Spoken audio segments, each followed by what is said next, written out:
Silver line പോലെ എന്ന് എനിക്കറിയില്ല. എനിക്ക് അല്ലെങ്കിൽ എൻ്റെ അടുത്ത തലമുറയ്ക്കോ അതിൻ്റെ അടുത്ത തലമുറയ്ക്കോ മറ്റേത് രാജ്യത്തെയും മനുഷ്യർക്ക് യാത്ര ചെയ്യുന്ന അതേ സ്പീഡിൽ യാത്ര ചെയ്യാൻ അവകാശമുണ്ടെന്ന് എനിക്കറിയാം.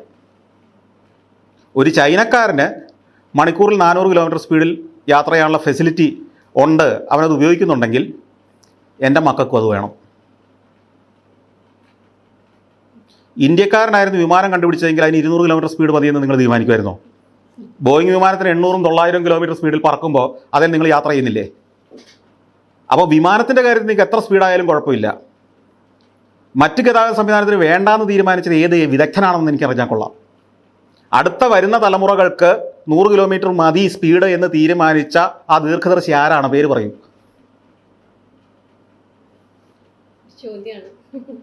അതോ ഏതോ ഒരു മരമണ്ടൻ ഇരുന്ന് അയാളുടെ പറമ്പിൽ പോകാനും അയാളുടെ പാടത്ത് പോയി ഇറക്കാനും അല്ലെങ്കിൽ അയാളുടെ ആ പഞ്ചായത്തിൽ തന്നെയുള്ള പള്ളിക്കൂടത്തിൽ പഠിപ്പിക്കാൻ പോകുന്ന ആൾക്ക് ഇനി ട്രെയിനിലും കയറിയില്ലെങ്കിലും കുഴപ്പമില്ല എന്നുള്ള തിരിച്ചറിവിൽ നിന്ന് അയാൾ എടുത്തതാണോ അതിന് വരാനിരിക്കുന്ന തലമുറകളൊന്നും സ്പീഡിൽ യാത്ര ചെയ്യേണ്ടതെന്ന്?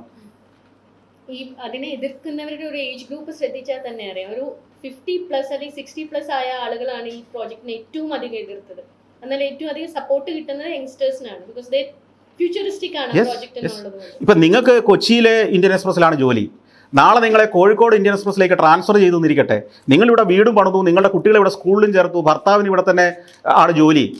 നിങ്ങൾക്ക് രാവിലെ ട്രെയിനിൽ കയറി 1.5 മണിക്കൂർ കൊണ്ട് അല്ലെങ്കിൽ 1 മണിക്കൂർ കൊണ്ട് കോഴിക്കോട് പോയി ജോലി ചെയ്യാമെന്നും വൈകിട്ട് 1 മണിക്കൂർ കൊണ്ട് തിരിച്ചു വരാമെന്നുണ്ടെങ്കിൽ നിങ്ങൾക്കുണ്ടാകുന്ന ലാഭം ഈ വീടെല്ലാം വിറ്റ് വേറെ വീടും വെച്ച് കുട്ടികളുടെ ട്രാൻസ്ഫറും മേടിച്ച് ഇതൊക്കെ അനുഭവിക്കുകയും ഇത്തരം പ്രശ്നങ്ങളൊക്കെ ഇടപെടുകയും ചെയ്യുന്നവർക്ക് ഇതിൻ്റെ ആവശ്യം മനസ്സിലാവുള്ളൂ. അല്ലാതെ സ്വന്തം വീടിൻ്റെ മുമ്പിൽ ഒരു പലചരക്കട ഇട്ടിരിക്കുന്നയാൾക്ക് ഇതിൻ്റെ ആവശ്യം വരില്ല. അല്ലെങ്കിൽ സ്വന്തം പഞ്ചായത്തിലെ പള്ളിക്കൂടത്തിൽ ജോലി കിട്ടിയവരാൾക്ക് ഇനി എങ്ങോട്ടും പോകണ്ടെന്നുള്ളൊരു ആത്മവിശ്വാസത്തിലാണ് ഈ വർത്തമാനം പറയുന്നത്. എൻ്റെ മക്കൾ നാളെ അങ്ങനെ ആവുമെന്ന് കരുതരുത്. ഇതാവശ്യമുള്ള ഗതാഗതം മനുഷ്യന് ആവശ്യമാണെന്നും അതിവേഗത്തിലെത്തേണ്ട മനുഷ്യൻ്റെ ആവശ്യമാണെന്നും തിരിച്ചറിയുന്ന തലമുറയാണ് അടുത്തത്. ഇതൊന്നും അറിയാത്ത രാജ്യങ്ങളാണോ ചൈന?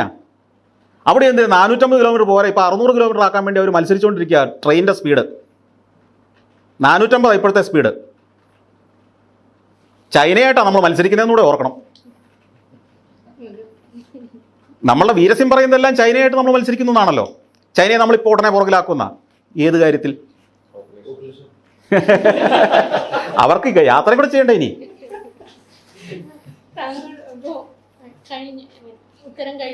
അല്ല, എനിക്ക് അതിൽ കൂടുതൽ എന്താ പറയാ.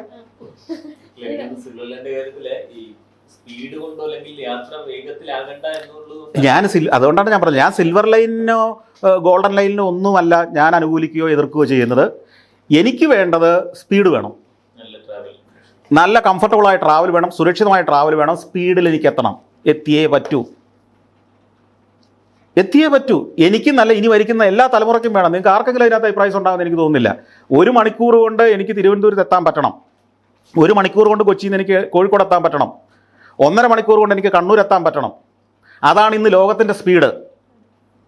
അതാണ് ഇന്ന് ലോകത്ത് എല്ലായിടത്തും ഞാൻ യാത്ര ചെയ്യുമ്പോൾ ഉള്ള ഹൈസ്പീഡ് ട്രെയിനിൻ്റെ സ്പീഡ്. അതാണ് ചൈനയിലതാണ്, യൂറോപ്പിലതാണ്, ജപ്പാനിലതാണ്.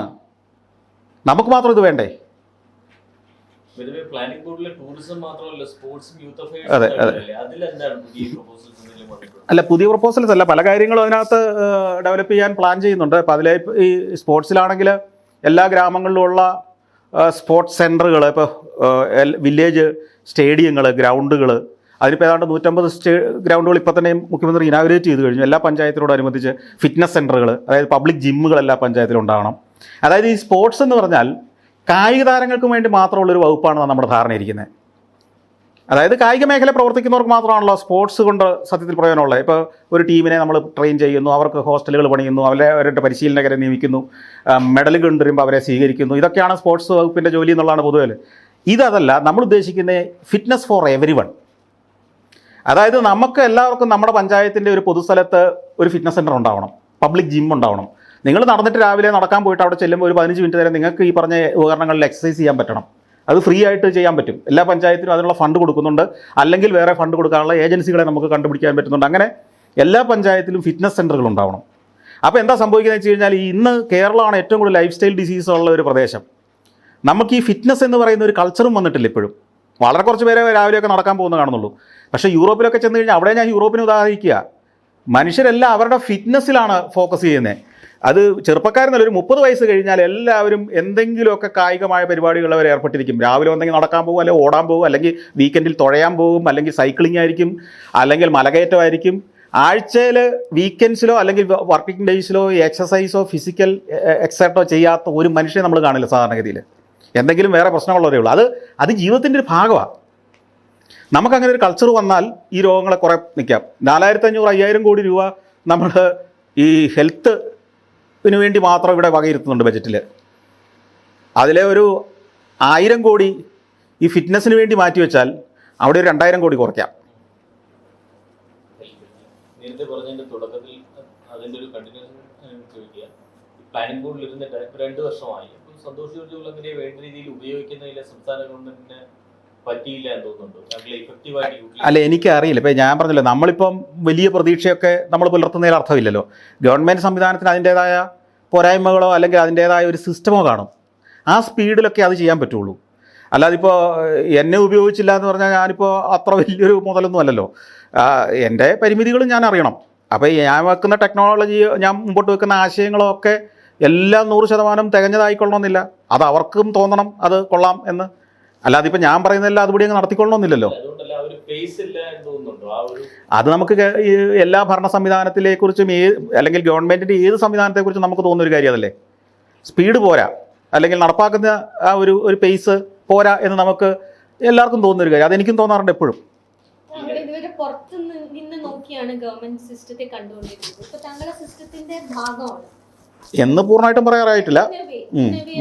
വളരെ അടുത്ത് നിന്ന് അതിനെ കുറേയൊക്കെ കാണാം, മനസ്സിലാക്കാനും പറ്റുന്നുണ്ട്.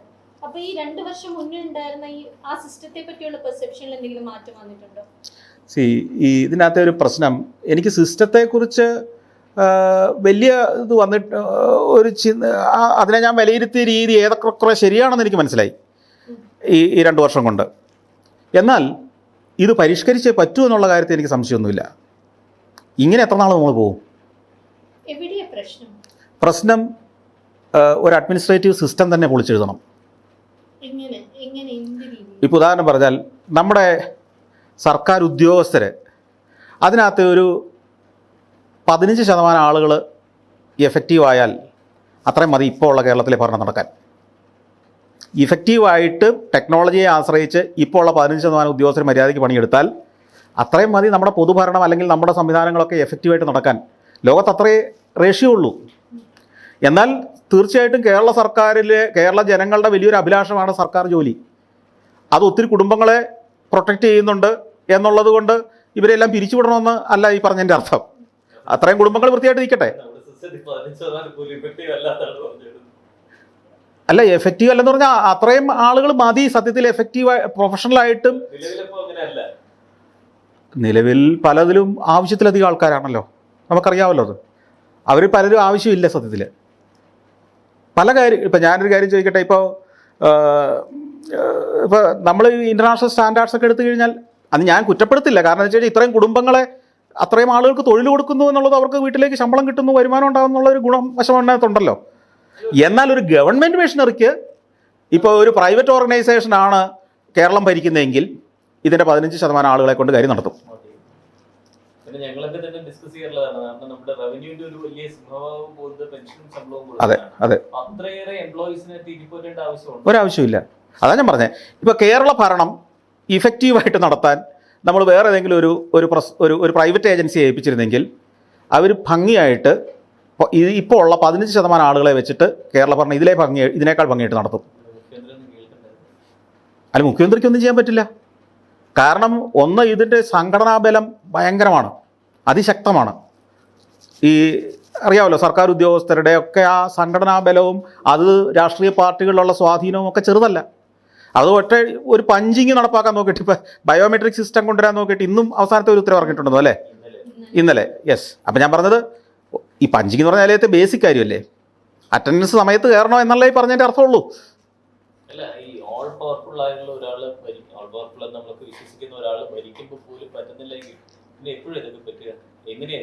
അതാണ് പ്രധാന ചോദ്യം. ഇതാണ് യഥാർത്ഥ ചോദ്യം. അതിൻ്റെ ഉത്തരം നമുക്ക് മുമ്പേ കണ്ടെത്തിയവരാണ് ഇപ്പം നാട് വിട്ടുകൊണ്ടിരിക്കുന്നത്.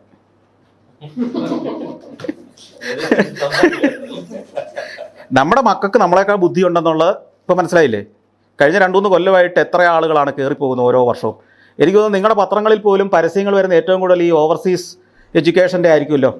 അതായത് ഏറ്റവും സാധ്യതയുള്ള കച്ചവടം ഇപ്പോൾ അതാണ്. അതിൻ്റെ അർത്ഥം ഏറ്റവും മനുഷ്യൻ്റെ വികാരം കത്തി നീക്കുന്നത് ഈ നാട് വിടുക എന്നുള്ള ഒറ്റ കാര്യത്തിലാണെന്ന് മനസ്സിലായില്ലേ? താങ്കൾക്ക് എന്തെങ്കിലും മൈഗ്രേറ്റ് ചെയ്യാൻ തോന്നിയിട്ടുണ്ടോ? അതിൻ്റെ ഉത്തരം ഞാൻ പണ്ട് പലപ്പോഴും പറഞ്ഞതായതുകൊണ്ട് ഇവിടെ നിന്ന് കളിക്കുന്ന അത്ര എളുപ്പത്തിൽ പലയിടത്തും കളി നടക്കില്ല. അതുകൊണ്ട് ഇവിടേക്ക് നമ്മൾ തിരിച്ചു വരികയാണല്ലോ. ഇപ്പം ഞാനിടുന്ന ഒരു സോഷ്യൽ മീഡിയ കമൻറ്റോ അല്ലെങ്കിൽ എൻ്റെ ഒരു പ്രസംഗമോ ഇതൊക്കെ പല രാജ്യങ്ങൾക്ക് ഓൾറെഡി അറിയാവുന്നതാണ്. ഇവിടെ മാത്രമാണല്ലോ ഇതൊരു പുതുമ. നമ്മുടെ നാട്ടിൽ ഇത്രയും പ്രശ്നങ്ങൾ ഉണ്ടെങ്കിൽ താങ്കൾക്ക് സാധ്യതകളും ഉള്ളപ്പോൾ എന്തുകൊണ്ട് താങ്കൾ അങ്ങനെ ഒരു അതാ ഞാൻ പറഞ്ഞത്. ഇപ്പോൾ ഇവിടെ സാധ്യതകൾ കണ്ടെത്തുന്ന ഒത്തിരി ആളുകളില്ലേ, എല്ലാവരും പോകുന്നില്ലല്ലോ. ഞാൻ എൻ്റെ സാധ്യതകളിൽ ഞാൻ അതിൻ്റെ അത് ആസ്വദിക്കുന്നുണ്ട്, അത് ഉപയോഗപ്പെടുത്തുന്നുണ്ട്. എൻ്റെ മാധ്യമങ്ങളെ ഞാൻ ഉപയോഗപ്പെടുത്തുന്നുണ്ട്. അതേ പറഞ്ഞ ഞാനിപ്പോൾ ഒരു സഫാരി ചാനൽ കൊണ്ടുപോയി ജർമ്മനി തുടങ്ങിയാൽ അത് കാണാൻ ആളുണ്ടാവണമെന്നില്ല. അപ്പോൾ ഇവിടെ സാധ്യതകൾ ഇല്ലാത്തതാണോ അത് ഉപയോഗപ്പെടുത്താൻ കഴിവില്ലാത്തത് കൊണ്ടാണോ പോകുന്നത്? അല്ല, ഇപ്പം ഞാൻ പറഞ്ഞത് ഇപ്പോൾ ഇതിനെ വ്യത്യസ്തമായിട്ട് കാണണം. കേരളത്തിലെ എല്ലാ മനുഷ്യരും ഒരേ കാലിബറോ ഒരേ വീക്ഷണമോ ഒരേ ലക്ഷ്യബോധമോ ഉള്ളവരല്ല. പല ലെയറിലെ ആളുകൾ, വളരെ അഗ്രസീവായ വളരെ അംബീഷ്യസായ ആളുകൾ ഒരു വശമുള്ളപ്പോൾ തന്നെ സാധാരണ കംഫർട്ടബിളായ ഒരു ജീവിതം, സുരക്ഷിതമായ ജീവിതം മാത്രം നയിച്ചാൽ മതി എന്ന് ചിന്തിക്കുന്നവരുണ്ട്. അപ്പോൾ പല റേഞ്ചിൽ ചിന്തിക്കുന്ന ആളുകൾക്ക് പലതാണ് ലക്ഷ്യസ്ഥാനങ്ങൾ. എനിക്കൊരു സോഷ്യൽ സെക്യൂരിറ്റി ഉണ്ടായാൽ മതി, എനിക്ക് സുഖമായൊരു ജീവിതം മതി, എനിക്ക് മാസം തോറും മുടക്കില്ലാത്ത ശമ്പളം മതി എന്ന് തീരുമാനിക്കുന്ന ആൾക്ക് അത് മതി. എന്നാൽ വലിയ സ്വപ്നങ്ങൾ കാണുകയും വലിയ അംബീഷ്യസ് ആകുകയും ചെയ്യുന്ന ആളുകളുണ്ട്. ഇപ്പോൾ ഒരു ഉദാഹരണം പറഞ്ഞാൽ, ഈ കേരളത്തിൽ നിന്ന് ഇത്രയും ആളുകൾ ഒഴുകി പോകുമ്പോൾ ആ ഒഴുക്കൊരു സാധ്യത കണ്ട് ബിസിനസ് നടത്തുന്ന ധാരാളം പേരില്ലേ? ഈ പോകുന്നവൻ്റെ അവസരം കൂടെ എനിക്ക് കിട്ടാമെന്ന് ചിന്തിക്കുന്നവനില്ലേ?